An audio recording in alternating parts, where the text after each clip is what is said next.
been quite a little while since we've done an update on podcasts. It is Wednesday, April the 27th. I'm in the mayor's office with Tim again, and I want to bring you up to date on several items today. First of all, I would be remiss if I didn't talk about COVID. It appears to me that COVID is returning. It's not going to warrant any type of order from the mayor's office in Beech Grove. We strongly encourage you to become vaccinated. If you are already vaccinated, we strongly encourage you to get a booster and even a second booster. I got my second booster last week, so I'm going to do what I can to try and protect myself. No mask requirement. No closures. We're doing whatever we can to get back to normal, but please heed the warning about COVID. And if you're not feeling well, don't come in. If you're in a enclosed space, you may consider wearing a mask. So that's what I wanted to pass on today. Several things going on in the city that we're working on that you may not or may be or may not be aware of. I had a really good meeting with Amtrak the other day. They are investing millions of dollars in the Beech Grove facility. They've laid down several new tracks, and they're in the stage of designing a new security fence, which will really make the property pop. It's a wrought iron fence, and I'm very happy about it. And they're going to do some more security upgrades. So I have always liked working with Amtrak, and I look forward to working with them more in the future. Some of you have asked about the Safeway property and the old Dairy Queen that is set vacant forever. A company recently bought that at an auction, and their intent is to tear both buildings down, plus remove all of the asphalt and get it cleaned up and ready for development. They haven't yet decided on what type of investment they're going to put in there, but they're leaning toward a mixed-use facility, retail and apartments on the second floor on up, or just townhouses. Not sure yet. I spoke with them earlier today via email, and they'll have some more definitive information probably around June. If you've driven down Main Street recently, it looks really, really good. We recently redid almost all of the plantings on the north side of the street. So, and with the weather breaking and the grass growing, Main Street really, really looks good. It looks clean, and we've added maybe 8 or 9 trees along the road as well. So we're very happy about how Main Street looks. Some of you are asking, where did the Hornet statue go? About over 6 months ago, believe it or not, somebody drove into the foundation of the Hornet, and they hit it hard enough that they climbed up the foundation and damaged the Hornet. So the Hornet has been taken down. Nobody stole it. Mm-hmm. The Hornet has been taken down for repairs. And if you look behind the Bomar building, you'll see it. They're getting ready to repair it and clean it up and bring it back out onto the roundabout. So it's still here, and I miss seeing it myself. So they'll have it out pretty soon. For those who travel out in that area, the construction of the roundabout was a significant improvement for traffic flow out in that area. So what we're going to do this fall, we're going to apply for more federal funding and do another roundabout, but this time It's a block south at the intersection of Hannah and Arlington. And what prompted it is, yet a couple of weeks ago, we had another terrible accident out there. And I think we should do this to slow the traffic down and control the travel as well. NDOT, within the next couple of years, is going to replace that bridge that's over 465 on Arlington Avenue. So all of that will be new through there. So I wanted to update you on that. And I will be right back for another segment. And we're going to talk about infrastructure projects that we are currently working on and getting ready to start. So I'll be right back. I'm back with the second section of today's podcast, and I want to talk to you about infrastructure projects that we have received funding for and are getting ready to start. The NDOT has a program called Community Crossings Matching Grant, where they pay for 50% of the construction of a road. In 2021, in the fall, we received $162,000 from NDOT to construct 3 roads. 15th Avenue between Main and Albany, Buffalo Street between 5th and 6th, and Charnwood Parkway between 9th and Middleham Lane. So those roads and a lot of other roads will be paved beginning sometime late spring, early summer. So that's very good news for us. Also recently, and this was kind of a surprise to us, because I didn't think this would happen until next fall, but we were awarded another project through the Community Crossings Matching Grant Program through NDOT. We received another $351,000 to do another project. So now we're working on 2 projects, and both of these projects will probably pave between 15 to 18 roads in the City of Beech Grove. And the second one I just talked about, I think one of the most prominent roads that will be done is the reconstruction of Hornet Avenue between Emerson and the high school. That road will be redone. Sidewalks on the south side will be repaired, and there will be new sidewalks installed on the north side of the street.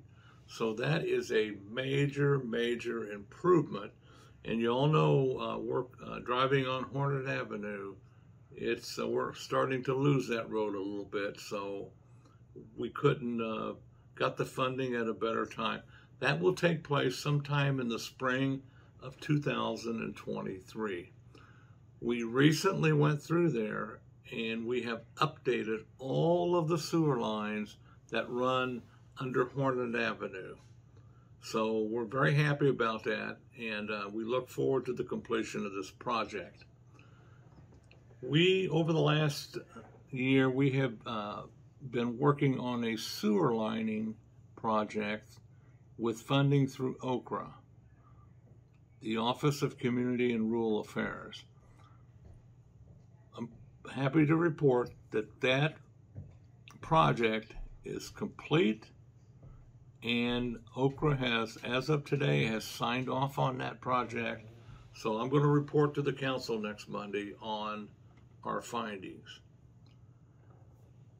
If you've been over to the Hornet Park Community Center lately, you'll know that the parking lot is really rough.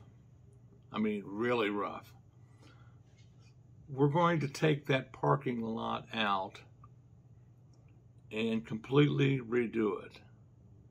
which would include new sidewalks, new plantings and trees, and new street lights.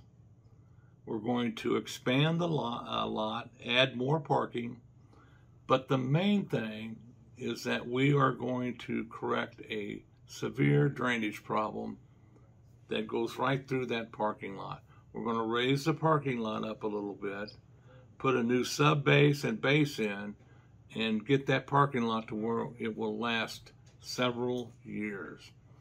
All you have to do is drive and get into the parking lot. You'll understand exactly what I'm saying. It's pretty tough, but we're happy about that, and I think that will start sometime this summer after school lets out.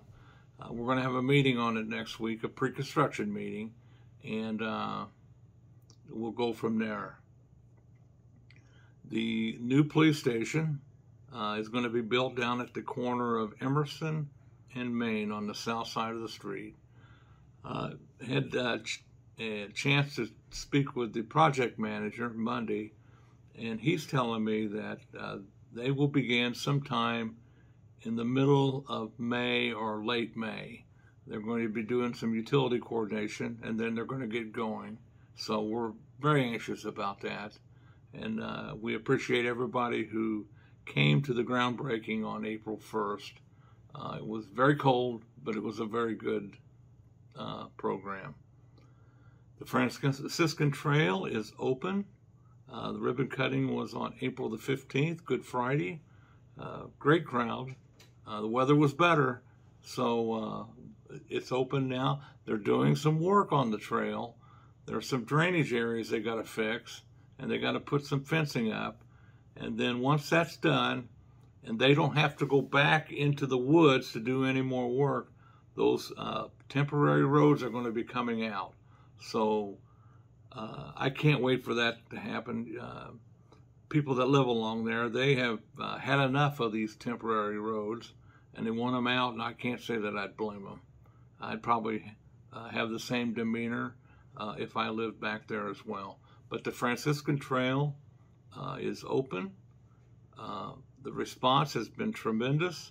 A lot of people use that trail, and I'm one of those people, and I'm just so happy that it's here. Having said that, phase 2 of the trail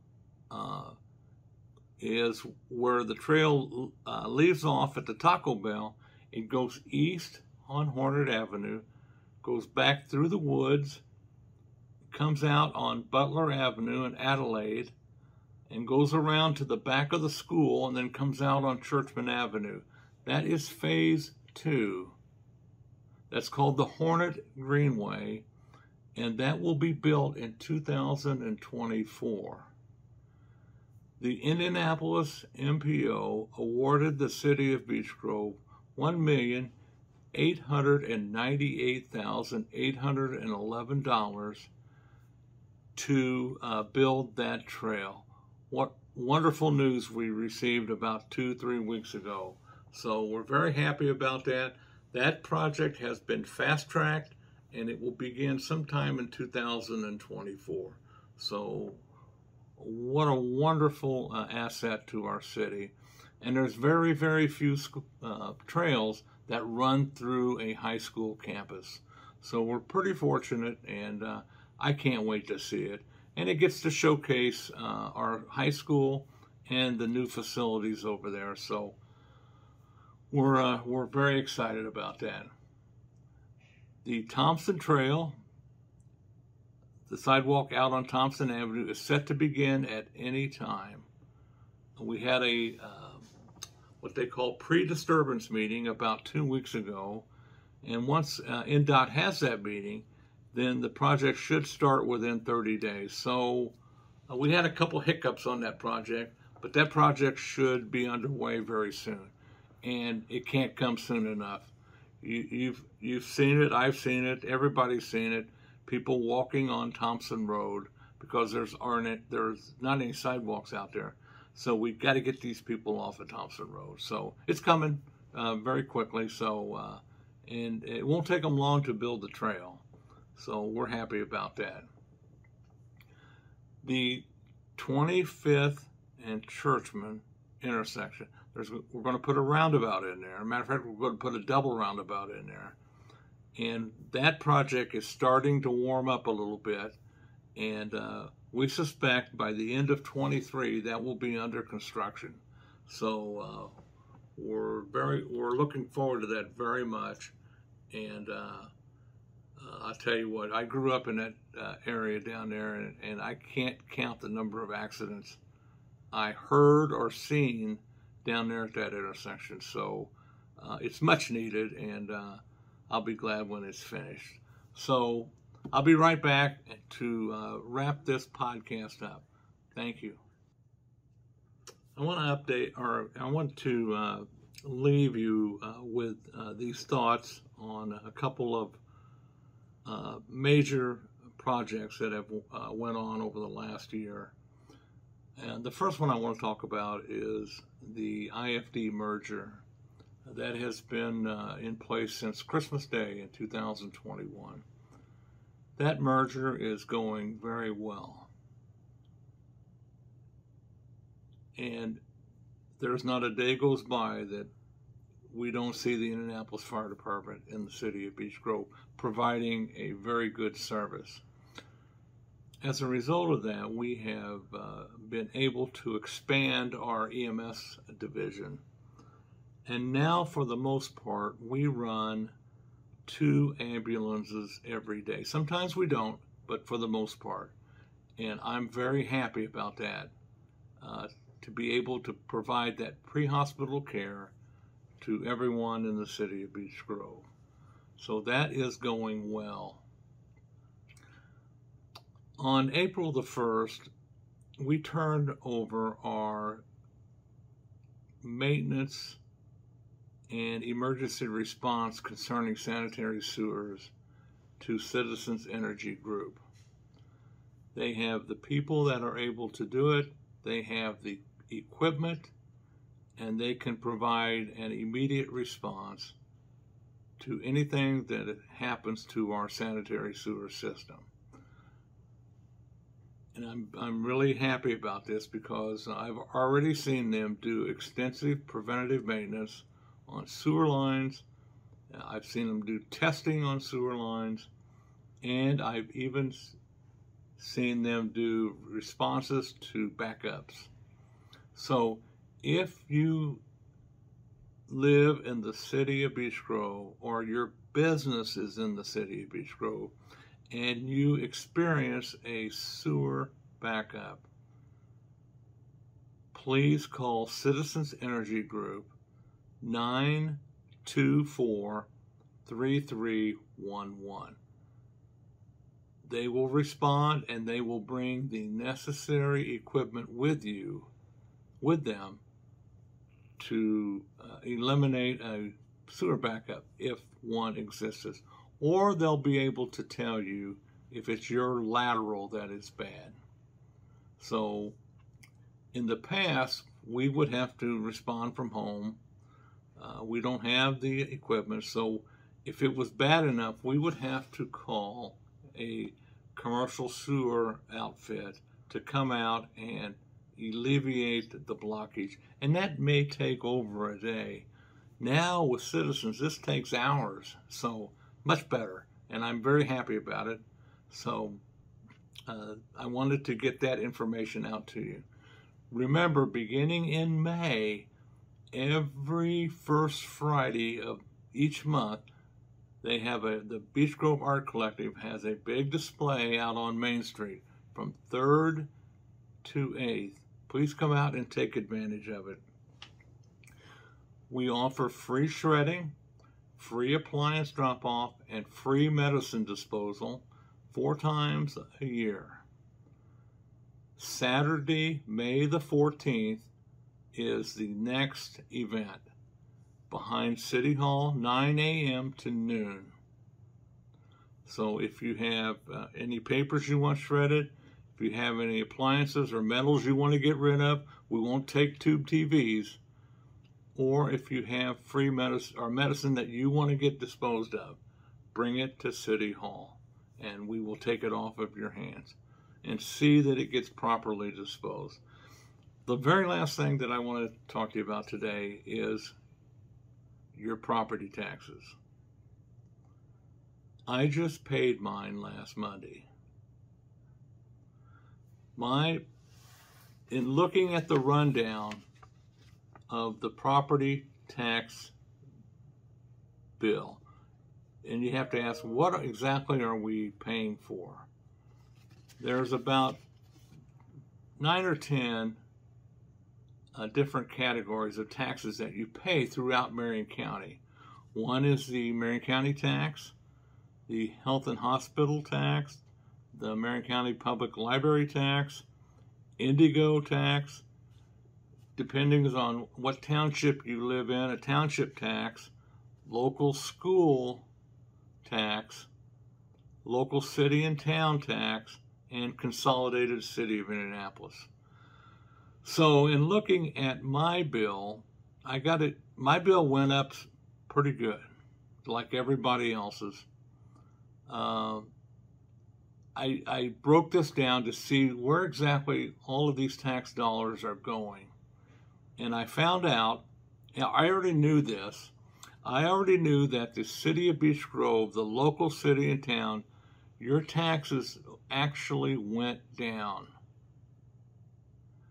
It was 1.4723 in 21. In 22, it's 1.4502, a decrease. Then you may ask, why did my local city and town tax go up if the taxes went down? That's because the value of your property increased.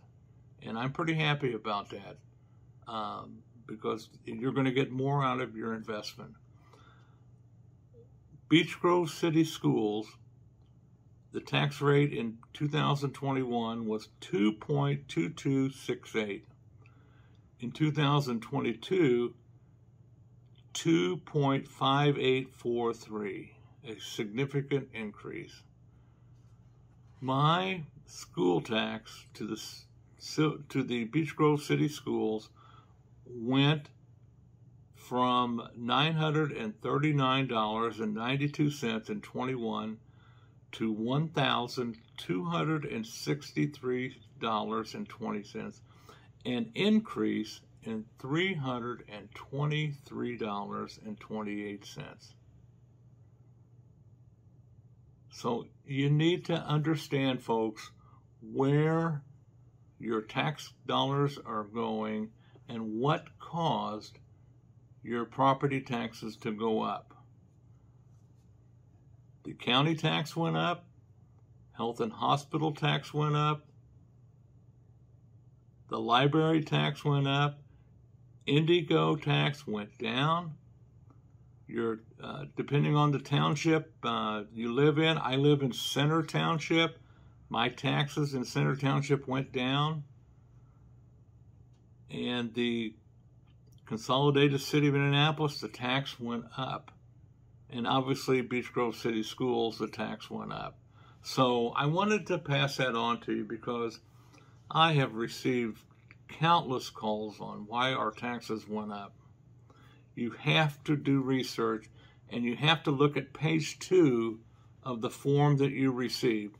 It will give you a complete rundown of where your property taxes went. And remember, the City of Beech Grove is only responsible for the local city-town tax. There's 8 separate taxing units in Marion County. We are only responsible for one, and that is the local city and town.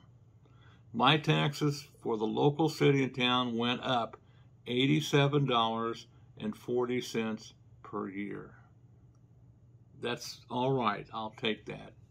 So that's all I have for today. I wanted to get back with you and share a lot of information. We are super, super busy, and I hope everyone stays healthy and has a good week. Thank you so much.